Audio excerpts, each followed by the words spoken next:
Evet.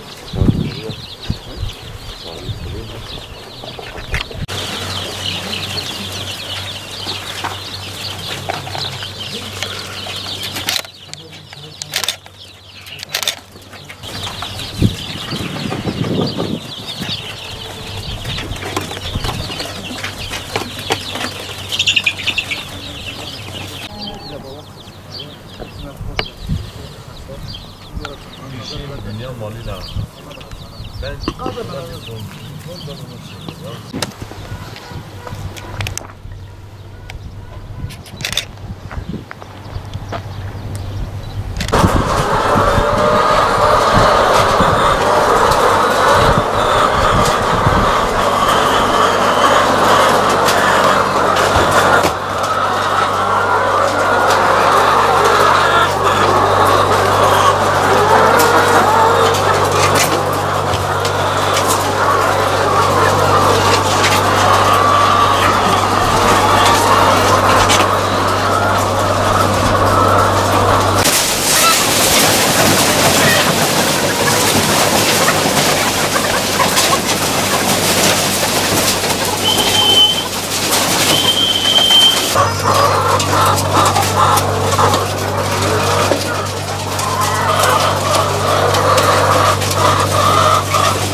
Dün saat 10 civarı kamera kayıtlarında çiftliğe giren başıboş 5 köpek tarafından geldiğimizde civcivler hepsi içeride boğulmuş, parçalanmış şekilde vaziyette buradaydı. Çevre köydeki arkadaşlarım ve komşularımızın dediğine dair yani iddia ettiklerine göre belediye tarafından son bir hafta 10 gündür bu çevrede ve komşu köylerde toplu halde gezen, gruplu halde gezen başıboş köpekler. Çevreye bırakılan sokak köpekleri tarafından bu şekil bir şeye uğradık. Kendi civciv üretim tesisimizde. Bayağı bir sıkıntı yaşadık bu durumda. Şu an yaptığımız bu civciv mahallede şu an 45 ile 60 günlük bunlar yumurta tavuğu, yumurta sendi. Kendi yumurta tavuk çiftliğimizde yumurta üretimi yapıyoruz. Hani yerine tekrar bırakmak için.